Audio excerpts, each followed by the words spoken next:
말씀은 골로새서 2장 8절 말씀 우리 함께 합독하도록 하겠습니다. 골로새서 2장 8절입니다. 우리 한 목소리를 함께 읽도록 하겠습니다. 함께 읽죠. 시작. 누가 철학과 헛된 속임수로 너희를 사로잡을까 주의하라. 이것은 사람이 전통과 세상의 초등학문을 따르며 그리스도를 따르니 아니니라. 아멘. 사도 바울은 속임수에 넘어가지 말 것을, 섞지 말 것을 당부하고 있죠. 이 속임수의 시작은 에덴 동산으로부터 시작되어집니다. 하와를 사탄이 속이게 되죠. 하나님의 오리지널 말씀은 선악과를 먹지 말라는 것입니다. 선악과는 단순히 과실에 관계된 것만이 아니라 주권에 대한 이야기다라는 것을 이미 말씀을 드렸었죠. 하나님의 주권을 인정하는 행위가 선악과를 먹지 않는 것입니다. 근데 그것을 먹는 날에는 범죄죠. 반드시 죽으리라는 주님의 경고도 있었죠. 자, 그런데 사탄이 어떻게 속입니까? 먹어도 죽지 않는다고, 그리고 도리어 하나님같이 된다고 그렇게 이야기합니다. 근데 그 속임수에 넘어가서 이제 죽음의 재앙을 받게 되고 하나님께로부터 받았던 모든 풍성한 생명을 다 강탈당하게 됩니다.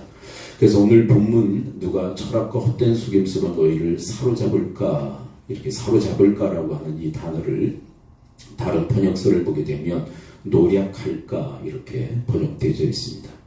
그러니까 사탄이, 그리고 속이는 자들이 속이는 이유가 무엇이냐면 우리가 하나님께로부터 받은 그 풍성한 은혜를 그리고 그 복을 노략하기 위한 목적이다라고 이야기를 하고 있는 것이죠. 우리가 금요일에도 이런 말씀을 드렸습니다. 자기를 속이는 가장 중요한 대표적 그런 인물이 있다면 자기 자신이라고. 자기가 자기를 속여요. 여러분, 오병이어의 이적이 있었죠. 오병이어로 남자들만 5,000명만 먹이고 12광주리가 남는 사건. 여기에 여성과 그리고 아이들까지 포함시키는 거의 2만에 육박한 사람들을 오병이어, 떡 5개와 물고기 2마리로 먹이는 사건이 일어납니다. 사람들이 모여들죠. 어떤 이유에서 모여듭니까? 이제 우리의 민생고는 해결할 수 있겠다. 먹는 문제 해결할 수 있겠다. 경제적 문제는 해결할 수 있겠다. 누구 쫓아다니면? 예수님 쫓아다니면. 그리고 그 예수님을 임금 삼으려고 했죠. 이유가 다른 데 있지 않습니다. 자신들의 이 빈곤의 문제, 먹는 문제를 해결해 주실 아주 중요한 분으로 그들이 판단했기 때문에 예수님을 임금 삼으려 했습니다. 자, 그때 그들이 전혀 기대하지 않았던 예수님의 말씀이 선포되어지죠. 내가 생명의 떡이다. 생명의 음료다.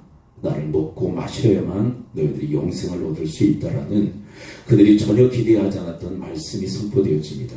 그때 여러분, 그토록 많이 예수님을 쫓아다녔던 모였던 사람들이 스스로를 속여요. 어떻게 속입니까? 저 예수 그리스도 쫓을 필요가 없겠다. 자기가 자기들한테 얘기하는 거. 저 예수 필요 없어.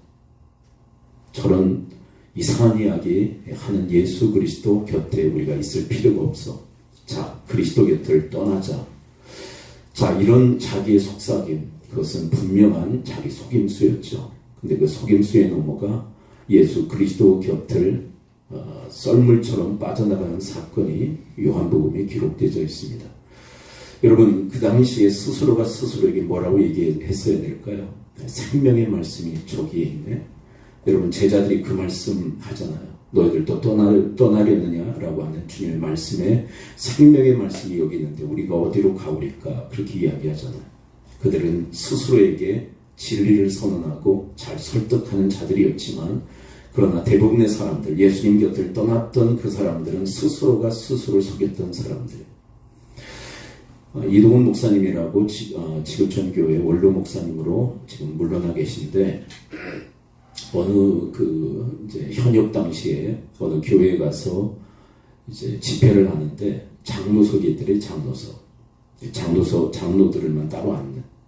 그래서 그 장로석 없애라고, 무슨 뭐 이게 계급도 아니고 군림하는 것도 아니고 장로석이 어떻게 있을 수 있냐고, 없애라고 그랬더니 그 집회 그날 끝나자마자 장로들이 이제 당회를 열었대요. 당회를 열어서 저 강사를 계속 세울 건가 말 건가, 너무 괘씸하지 않냐고, 스스로를 속이는 거죠.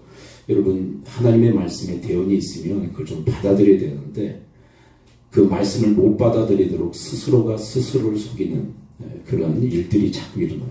근데 그 중에는 한 의식 있는 장로님이 계셨대요. 근데 뭐라고 얘기했냐면 그 얘기 우리가 들어야 됩니다. 우리가 들을 얘기를 지금 하고 계십니다. 그리고 그 집회를 계속했다라는 그런 이야기 제가 듣게 되었습니다. 여러분, 사람들은 스스로가 스스로를 속이는 일들이 얼마나 많은지 몰라요. 참된 진리의 말씀이 아닌데도 자기의 생각임에도 불구하고 자기의 생각으로 자꾸 자기를 속여요. 그래서 하나님의 진리의 말씀을 따르지 못하도록 하는 일들을 우리는 비일비재하게 일으킵니다. 자, 그렇다면 여러분, 이런 속임수의 궁극의 목적은 무엇일까요? 오늘 본문 골로새서 2장 8절 한번 들여다보는데, 자, 하반에 초점을 맞춰서 다시 한번 읽어보겠습니다. 이들의 속임수의 궁극의 목적, 2장 8절 함께 읽어봅니다. 시작. 누가 철학과 헛된 속임수로 너희를 사로잡을까 주의하라. 이것은 사람의 전통과 세상의 초등학문을 따르며 그리스도를 따름이 아니라. 네, 궁극적 목적이 뭐라고요? 궁극의 목적? 그리스도 따르지 못하도록 하기 위함이다. 자, 아까 오병이어에 그 이적이어에 많이 모여들었던 사람들이 자기를 속이잖아요. 그래서 누구를 따르지 못해요? 결국은 예수님 따르지 못하죠. 속임수에는 가장 궁극의 목적은 그리스도를 따르지 못하도록 만든 그리스도. 이것이 어떻게 보면 사탄이 가장 노리는 노림수라고 할 수 있어요. 여러분, 이단 사이비들 그리고 세상의 수많은 그런 삐뚤어진 그런 그 가르침들이 우리에게 자꾸 속이는데 궁극의 목적이 있다면 우리로 하여금 그리스도를 따르지 못하도록 하는 데 있어요. 여러분, 사도행전 20장을 보게 되면 사도 바울이 밀레도에서 에베소 장로들을 초대하죠. 그리고 초대하면서 이 장로들이 왔을 때 이런 당부의 말을 에베소 장로들에게 이르는 것을 확인하게 됩니다. 사도행전 20장 28절부터 30절까지 우리 한달음에 함께 한번 읽어볼까요? 사도행전 20장 28절부터 30절 시작. 여러분은 자기를 위하여 또는 온 양떼를 위하여 섬기라. 성령이 그들 가운데서 여러분을 감독자로 삼고 하나님이 자기 피로 사신 교회를 보살피게 하셨느니라. 내가 떠난 후에 사나운 이가 여러분에게 들어와서 그 양떼를 아끼지 아니하며 또한 여러분 중에서도 제자들을 끌어 자기를 따르게 하려고 어그러진 말을 하는 사람들이 일어날 줄을 내가 아노라. 근데 참 기가 막힌 내용이 뭐냐면 여러분들 중에서도 제자들을 끌어 자기를 따르게 할 사람들도 등장할 것입니다. 그러면 결국 자기를 따르게 하면 누구 따르지 못하는 거예요? 그리스도 따르지 못하게. 이런 영적 리더십의 출현도 가능합니다. 그러므로 삼가십시오. 주의하십시오.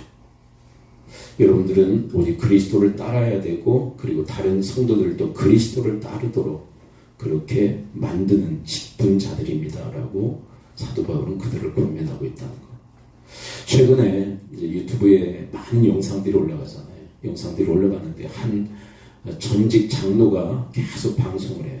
방송을 하는데 이런 류의 이야기들입니다. 11조 할 필요가 없다. 11조를 모아서 가족들이 여행 가서 쓰는 게 하나님의 뜻이다. 이 시대는 11조 시대가 아니다. 그런 이상한 이야기. 그리고 선교사들은 다 도둑놈들이다. 성도들을 속여서 돈 걷어서 호화호식을 누리는 자들이다. 이렇게 다 매도하고 현대의 목회자들을 또 매도하고. 근데 가만히 들어보면 자기를 따르게 하고 있더라고.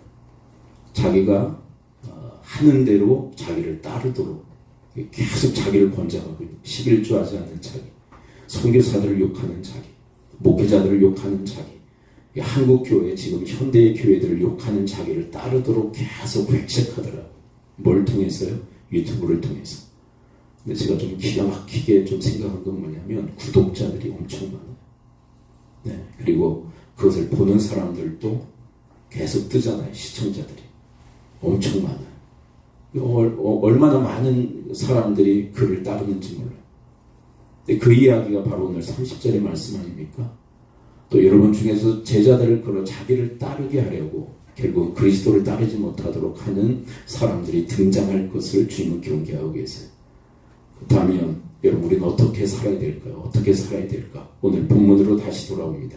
2장 8절로 돌아와서, 그렇다면 이 본문의 부정형 말씀을 우리는 좀 역전시킬 필요가 있지 않을까요? 그래서 2장 8절 우리 다시 한번 읽어봅니다. 2장 8절 시작. 누가 철학과 헛된 속임수로 너희를 사로잡을까 주의하라. 이것은 사람의 전통과 세상의 초등학문을 따르며 그리스도를 따르며 아니라. 그러나 여러분, 이 말씀에 해당하는 이 속임수에 능한 자들의 삶을, 그리고 이런 인물들을 역전시키는 삶을 살아갈 수 있게 되기를 축복합니다.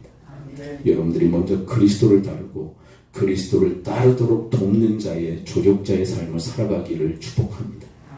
근데 여러분, 이 그리스도를 따른다는 것에 있어서 그리스도를 따르는 사람을 뭐라고 얘기하죠? 제자라고 얘기해요. 제자. 여러분, 사도 바울이 그런 사람 아니에요. 자기가 제자가 되었고 그리스도를 따르는 제자가 되었고 다른 사람들도 그리스도를 따르는 제자가 되도록 했던 사람. 딴 얘기 안 하잖아요. 그리스도 전하자. 그리스도. 그렇죠. 우리 지금 에베소서, 그리고 지금 골로새서 들어와 있잖아요. 근데 누구 얘기예요? 누구 얘기? 자기 얘기도 않잖아요. 자기 얘기도 않잖아요. 딴 얘기 않잖아요. 누구 얘기예요? 그리스도 얘기하잖아요. 그리스도. 네. 그리스도 따르는 제자예요. 제자이고 그리스도를 따르도록 돕는 조력자의 삶을 살아가고 있기 때문에 오늘 본문이 속해 있는 2장 1절과 2절에 보면 그가 그리스도를 전파하는 일에 얼마나 힘썼는지를 이야기합니다. 그래서 2장 1절 2절 한 묶음을 함께 읽어볼까요? 시작. 내가 너희와 라오디게에 있는 자들과 모른데 육신의 얼굴을 보지 못한 자들을 위하여 얼마나 힘쓰는지를 너희가 알기를 원하노라. 힘쓰고 있다고. 뭘 위해서? 2절이에요. 2절 시작. 이는 그들로 마음의 위안을 받고 사랑 안에서 연합하여 확신한 이의 모든 풍성함과 하나님의 비밀인 그리스도를 깨닫게 하려 함이니. 그러니까 뭘 전하는 일에, 그리고 무엇을 깨닫게 하는 일에 힘쓰고 있다고요? 그리스도를. 자기 전하는 일에 힘쓰고 있는 게 아니라 내가 어떻게 사역하고 내가 어떻게 충성하고 봉사하고 있는지 자기를 전하는 게 아니에요. 네. 다른 사상과 다른 철학을 전하기 위해서 힘쓰는 것이 아니라 그리스도를 깨닫게 하기 위해서 그리스도 전하는 일에 아주 주력하고 있다고. 얼마나 힘쓰고 있는지 내가 모른다. 이게 제자예요. 제자. 그리스도를 따르고 다른 사람들도 그리스도를 따를 수 있도록. 네. 근데 이 속이는 자들은 뭐예요? 그리스도를 따르지 않고 거기서 그냥 머물렀으면 좋겠는데 다른 사람도 따르지 못하도록 만들고. 네. 이게 순한 관계지만 순한 관계. 따르지 않는 자는 다른 사람도 따르지 못하게 만들어요. 그러나 그리스도를 따르는 자는 다른 사람도 따르도록, 다른 사람도 제자가 되도록 돕는 조력자의 삶을 살아가는 줄을 믿습니다. 이 부르심이 우리의 부르심이라는 거예요. 그러면서 그리스도에 대해서 이야기해요. 2장은 사실 속이는 자들에 대한 목록이 기록되어 있지만 그러나 핵심 내용은 이겁니다. 그리스도예요. 그리스도. 가장 강조되어지고 있는 건 그리스도예요. 그러면서 그리스도 할례, 그리스도 세례에 대한 이야기를 아주 중요하게 다루고 있습니다. 2장의 핵심 내용은 그리스도의 세례예요. 2장 11절 우리 한번 가볼까요? 2장 11절 2장에서 핵심으로 다루고 있는 가르침이 뭔가? 그리스도의 세례에 대한 이야기를 합니다. 자, 오늘은 조금 어려워요. 제 목소리도 상당히 지금 어려운데 좀 집중해서 좀 들어주셨으면 좋겠어요. 그래서 2장 11절 함께 읽어봅니다. 시작. 또 그 안에서 너희가 손으로 하지 아니한 할례를 받았으니 곧 육의 몸을 벗는 것이요 그리스도의 할례니라. 이 그리스도 할례라는 이야기는 처음 들어보신 분들도 계실 거예요. 그리스도 할례가 뭐죠? 육체에 행하는 할례라는 얘기를 하잖아요. 유대인들 구약 시대에는 유대 백성들 하나님 백성임을 표시하기 위해서 그들에게 오늘날로 이야기한다면 포경수술고 같은 것을 행하게 했어요. 그게 할례. 네. 그렇다면 신약 시대에는 그 할례 제도가 유효할까요? 이제는 폐지됐을까요? 신앙적으로. 네, 지금은 폐지된 거예요. 그렇다면 이 할례 이야기 왜 하는 걸까요? 이 할례파들이 있는 거예요. 지금 할례파들이. 그러니까 그리스도 믿음으로만 구원이 되는 것이 아니라 뭣도 행해야 된다고 주장하는 거예요. 할례파들은 할례도 행해야 된다. 이건 이런 거나 마찬가지예요. 믿음 플러스 행위다. 믿음만 가지고 구원받을 수 없다. 할례는 행위거든요. 인간의 행위. 우리 식으로 얘기한다면 믿음 플러스 우리 인간의 행위, 착한 일, 선행, 그것이 함께 플러스될 때 우리의 구원이 이루어질 수 있다. 이런 주장이에요. 근데 사도 바울은 그것에 대해서 완강하게 이야기하는 거예요. 아니다, 아니다. 그리스도만으로 충분하다. 아멘. 구원은 그리스도만으로 충분해요. 우리의 어떤 행위가, 인간적 노력이 가미되어야만 구원이 완성되는 것이 아니라 그리스도의 그 은혜로, 그리스도만으로 우리의 구원은 완성된다고 얘기하는 거예요. 행위는 그러면 그건 좀 이따 다룰 거예요.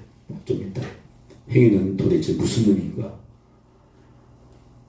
자, 그러면서 손으로 행하는 할례, 몸에 행하는 할례, 그것이 중요한 게 아니라 우리는 무슨 할례? 그리스도의 할례. 그럼 한번 여쭤볼까요? 여러분 그리스도 할례 받으셨나요? 그리스도 할례는 뭐? 이게 처음 들어보신 분도 계실 거예요. 그리스도 할례. 근데 이 그리스도 할례는 뭐냐면 12절에서 설명하고 있어요. 12절 함께 볼까요? 그리스도의 할례를 뭐라고 표현하고 있는 12절 함께 읽어봐요. 시작. 너희가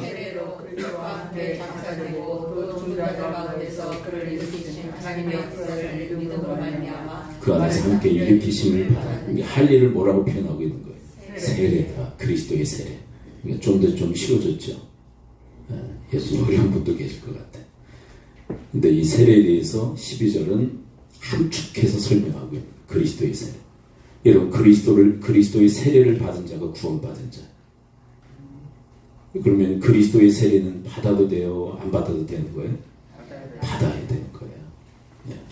네. 그리스도의 세례는 뭐냐면 한마디로 요약한다면 12절에 이렇게 이야기하고 있어요. 그리스도와 함께 죽고 그리스도와 함께 사는 거예요.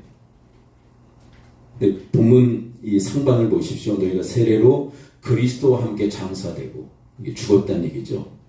근데 이 죽는 사람은 누구냐면 옛사람이에요. 함께 고백해 봅니다. 옛사람. 근데 옛사람은 어떤 사람이냐면 죄로 인하여서 죽은 바로 그 사람. 죄로 인하여서 죽은 사람. 그래서 죄와 사망의 존재. 근데 이 사람이 누구와 함께 십자가에 못 박혀요? 네, 그리스도와 함께 십자가에 못 박히는 거예요. 그러면 그리스도와 함께 십자가에 못 박혀 죽어버렸다면 그 옛사람과 나는 관계가 있어요? 없어요? 없어요. 나는 죄와 사망의 존재가 아니에요. 그리스도와 함께 십자가에 못 박혔기 때문에. 그렇다면 여러분 이제 그리스도와 함께 다시 사는 이 부활의 세례, 자 이건 죽음의 세례예요. 그리스도와 함께 죽는 것이 죽음의 세례. 자 한번 따라서 고백해 봅니다. 죽음의 세례. 그리스도와 함께 죽는 것이 이 죽음의 세례라면 부활의 세례가 있겠죠. 누구와 함께 다시 사는 거예요?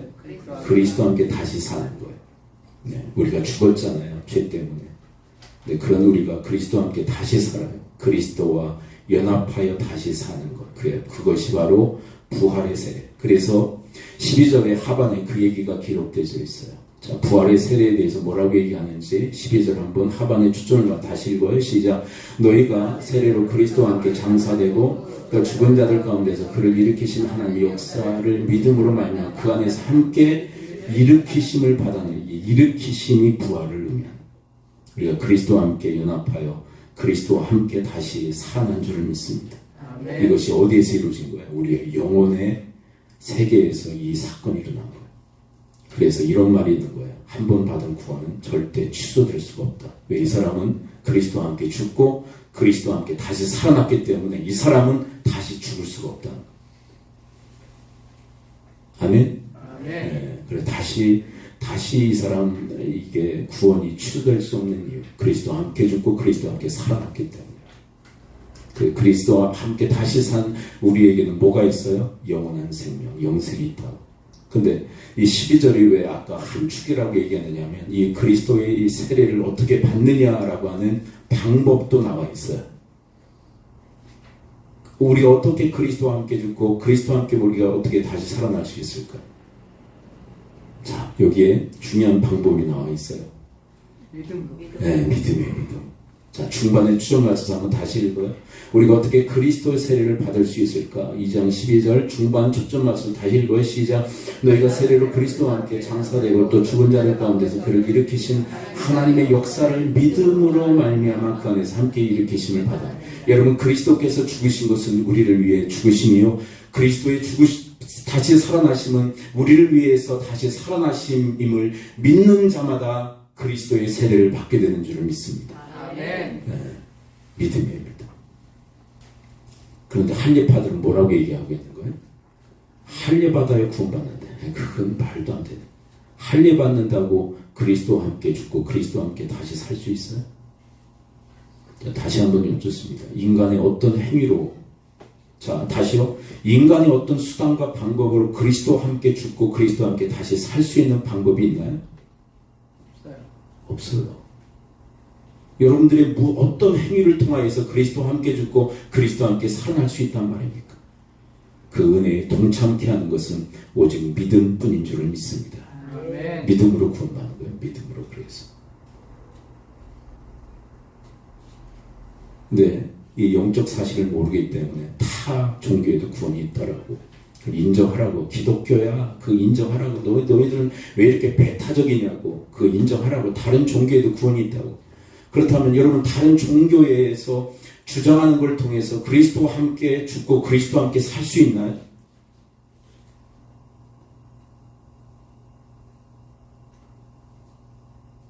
그러니까 여러분, 이런 영적 사실의 부재 때문에 그들은 자력 구원관을 자꾸 주장하는 거예요. 자력으로, 인간의 행위로, 인간의 선행으로, 인간의 착함으로 그리스도와 함께 죽고 그리스도와 함께 살 수 있는 존재는 단 한 사람도 있지 않아요.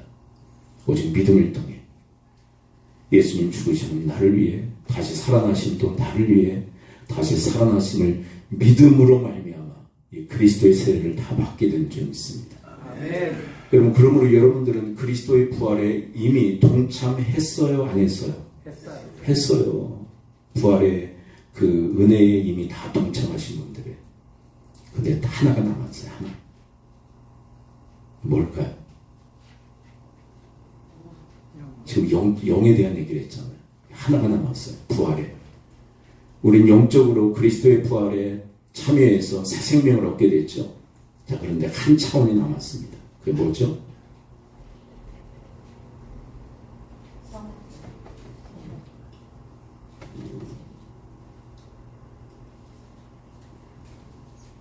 이거 뭐예요? 이거 우리의 몸. 여러분, 우리의 몸도 그리스도의 영광의 몸처럼 부활하게 될 줄을 믿습니다. 아멘. 우리의 몸도 부활시키신다. 그것이 빌립보서 3장 21절 아닌가요? 21절 함께 읽어봅니다.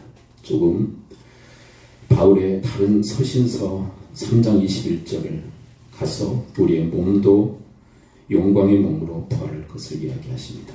빌립보서 3장 21절 함께 읽어요. 시작. 그는 만물을 자기의 복종하게 하실 수 있는 자의 역사로 우리의 낮은 몸을 자기 영광의 몸의 형체와 같이 변하게 하시리라. 아멘. 그런데 이 영광의 몸으로 우리의 몸이 다시 부활할 것을 말씀하시는데, 이 영광의 몸으로 부활할 자들은 누굴까요? 믿는 자. 아까 말씀과 연결한다. 무슨 세례 받은 자? 그리스도의 세례를 받은 자들이 몸의 영광의 부활에 참여하게 되는 거예요. 여러분, 예수님께서 죽으셨을 때 몸과 영혼이 분리되죠. 그래서 몸은 장사 지낸 바 되게 됩니다. 그래서 3일 만에 부활하셨을 때 분리된 몸과 영혼이 하나가 돼요. 근데 그 몸은 이전과는 다른 영광의 부활의 몸이 되시죠. 근데 우리에게도 그 동일한 은혜가 임할 것이라는 거예요. 우리 다 죽어요. 다 죽어서 영혼이 분리돼 믿는 사람들은 다 천국에 가게 될 것입니다. 영혼이요. 근데 우리 육체는 흙으로 돌아갈 거예요. 근데 마지막 날 하늘에서 다시 예수님이 오시는 바로 그날 우리의 흙으로 돌아갔던 티끌과 같이 세상에 흩어졌던 우리의 몸도 다시 부활하여 분리되어졌던 영혼과 하나가 되었는데 그 몸이 영광의 부활의 몸으로 다시 살아나게 되어질 줄을 믿습니다. 아멘. 근데 여러분, 빌립보서 3장에서 이야기하는 게 뭔지 아세요? 할례 받으라. 할례 받으래 대해서 얘기하는 거야. 너희들은 개들이야. 너희들은 행악자들이야. 아주 완강하게 왜 얘기하는 줄 아세요? 그리스도를 따르게 하는 것이 아니라 다른 걸 따르게 하고 있기 때문에. 여러분, 다른 것 따르면 구원도 위태롭기 때문에 강경하게 표현하고 있는 거예요. 그리스도를 따르지 못하게 하는 그들을 향해. 그러면서 여러분, 이 말씀이 연결되어 있어요. 3장 이 초반부에 이 할례파들에 대한 맹공과 이 말씀이 연결되어 있어요. 이게 3장 21절은 마지막 구절이거든요. 왜 연결되어 있느냐면, 여러분, 이 육체에 행하는 할례를 통해서 영광의 이 부활의 몸으로 우리를 부활시킬 수 있을까요? 할례를 통하여? 인간의 행위거든요. 불가능해요. 할례 받는다고 여러분들의 어떤 행위를 통하여서 영광의 몸으로 부활시킬 수 있습니까? 여러분들의 노력으로, 여러분들의 선행으로, 여러분들의 어떤 행위로도 그리스도의 그 영광의 부활의 몸과 같이 우리의 몸을 부활시킬 수 없습니다. 오직 주님의 은혜로. 그 은혜를 믿는 자들에게 앞으로 나타날 영광을 이 빌립보서 3장 21절 이야기하고 있어요. 그렇다면 이런 은혜를 받은, 그러니까 지금 은혜를 받았을 뿐만 아니라 앞으로도 이런 엄청난 은혜를 우리는 받을 존재들이라고 우리에게 가르쳐주고 있는 거예요. 누구를 통하여? 그리스도를 통하여. 그러므로 우리는 어떻게 살아야 될까? 골로새 2장 7절에서 시작부터 이렇게 못 박아놓고 시작한 거예요. 그래서 골로새 2장 7절 함께 읽어봐요. 시작. 그 안에서 뿌리를 박으며 세움을 받아 교훈을 받은 대로 믿음에 굳게 서서 감사함을 넘치게 하라. 믿음이 그리스도의 세례를 받게 할 뿐만 아니라 앞으로 재림의 날에 여러분들의 몸도 영광의 부활의 몸으로 부활시키실 것입니다. 믿음으로. 그러므로 뭐 하라고요? 감사함을 살라. 여기서 이제 행위가 따르는 거예요. 감사하시라. 뭐가 그렇게 원망하고 불평거리가 있냐고. 이것만 해도 엄청난 은혜라고.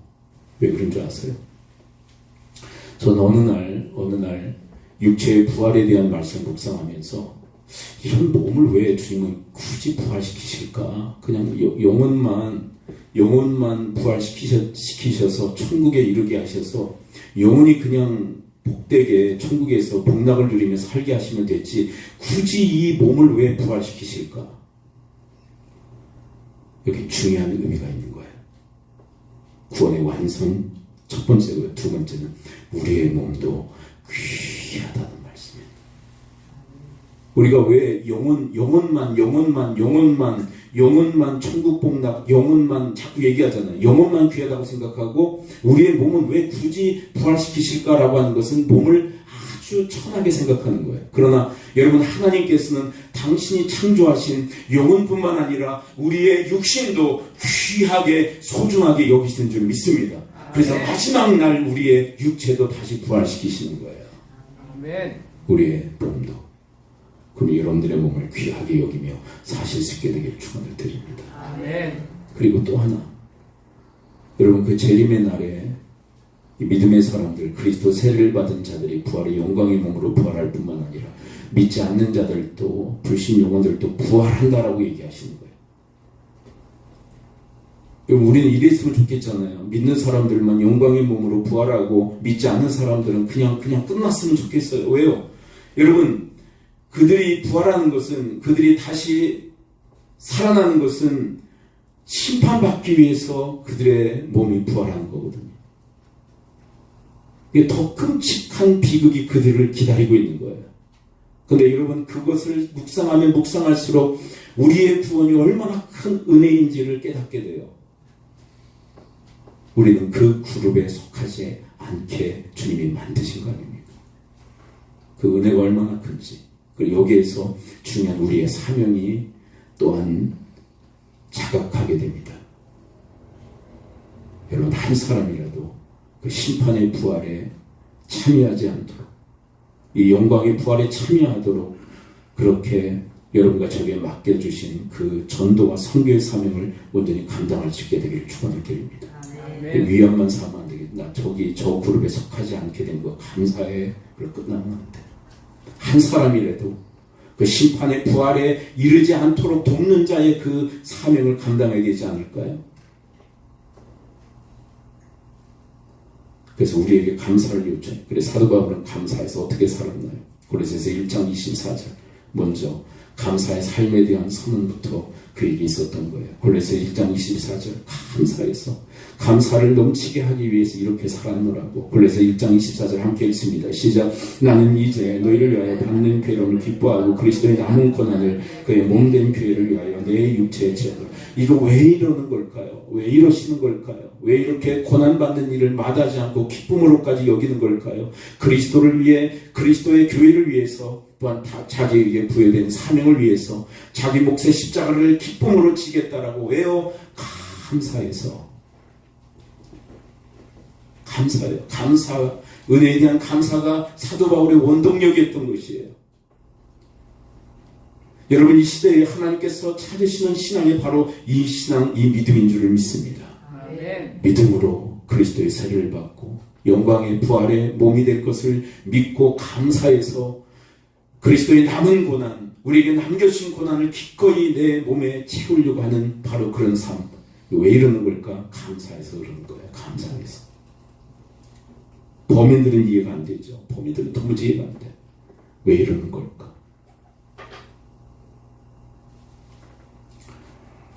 여러분, 고난에는 두 가지 종류가 있어요. 하나는 그리스도를 위해서 받는 고난이 있고요. 하나는요, 그것을 피하다가 받는 고난이 있어요. 피하다가.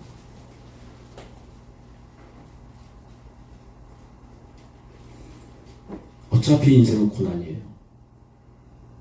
어차피 피해 다니면서 고난받지 말고 그리스도를 위해서 고난받는 일을 마다하지 않게 되기를 축원을 드립니다. 아멘. 왜냐하면 그리스도를 위해서 받는 고난 의미가 있지만 피하다가 받는 고난은요, 그냥 당하는 거예요. 그냥 의미 없어요. 피하다가 이리 피하고 저리 피하다가 그런 말 있잖아요. 우리 그 말 중에 무슨 차 피하다가 무슨 차 만난다고.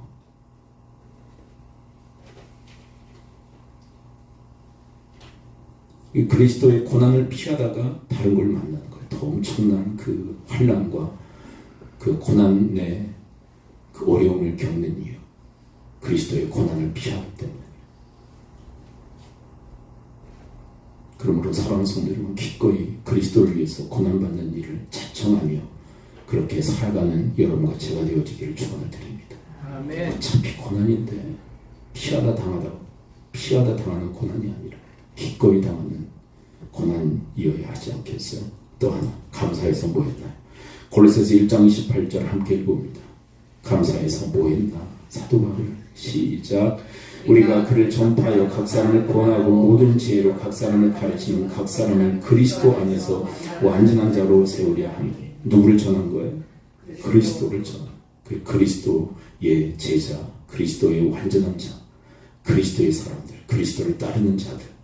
완전히 저는 이 사도 바울을 이렇게 이 서신서를 통해서 맞닥뜨리게 되면, 야, 이 사람은 완전 그리스도에게 미친 사람이에요. 완전 그리스도에 완전 미친 사람. 툭 건드리면 그리스도야. 툭. 그리스도. 근데 왜 이런 삶을 삽니까? 왜 이렇게 모진 고통에 세월 때?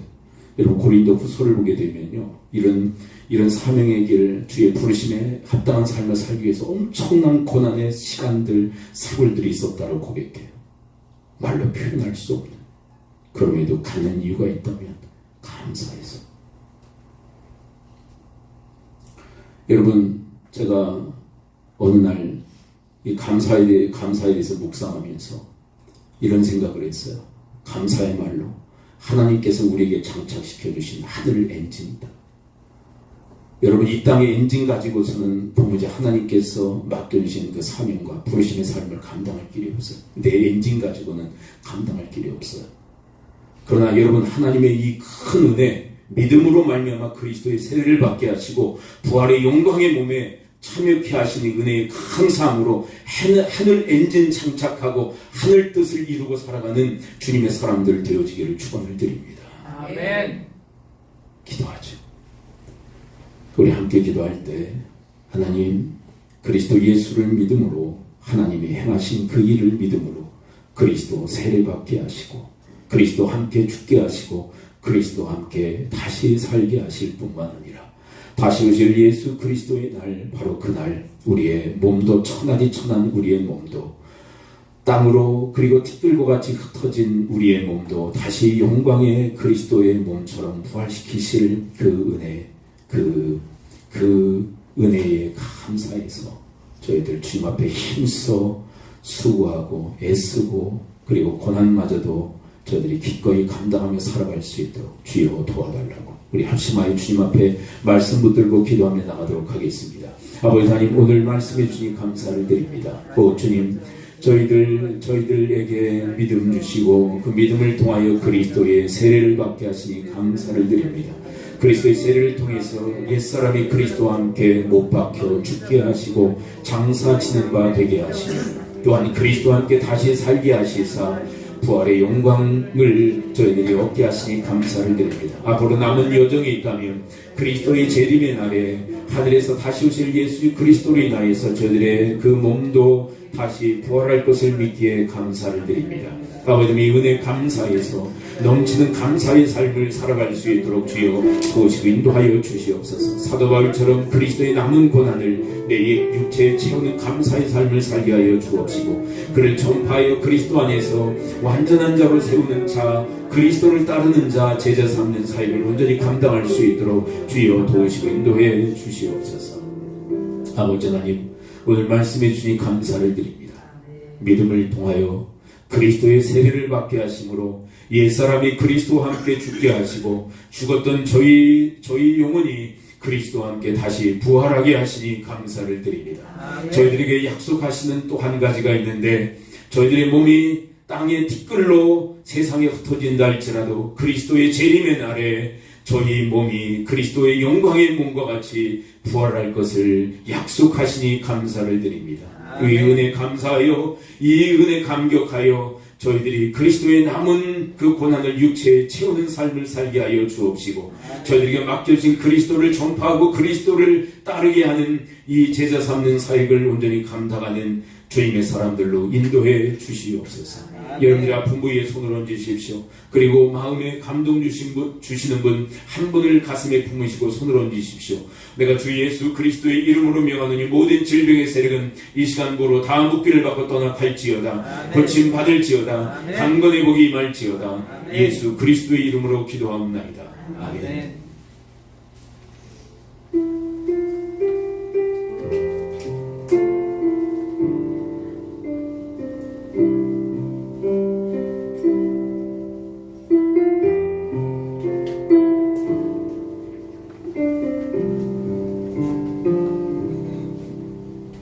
주시는 이도 하나님이시요 거두시는 이도 주님이시니 오직 모든 것은 주의 뜻대로 될 것입니다.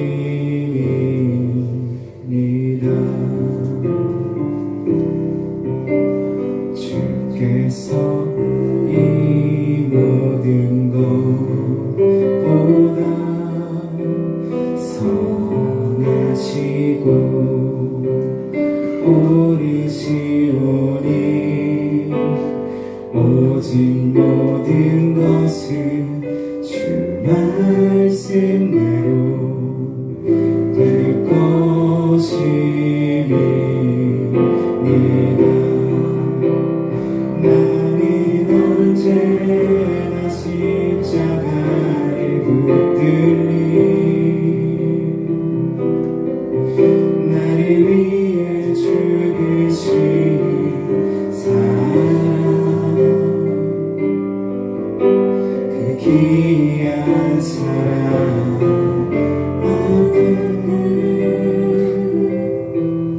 오늘도 내 맘을 둡니다.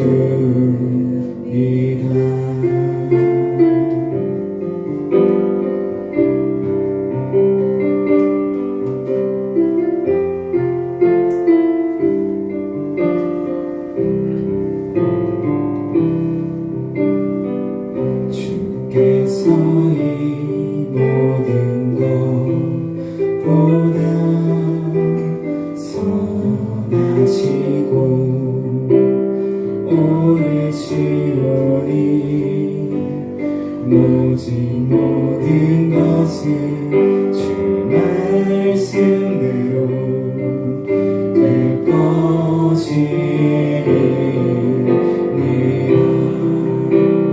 나는 언제나 십자가를 붙들리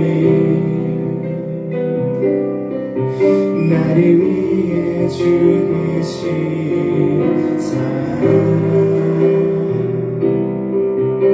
그 귀한 사랑 앞에 오늘도 내 맘을 두리라. 나는 언제나 십자가를 붙들리 나를 위해 죽으신 사랑 그 귀한 사랑 앞에 오늘도 내 맘을 두니다. 오늘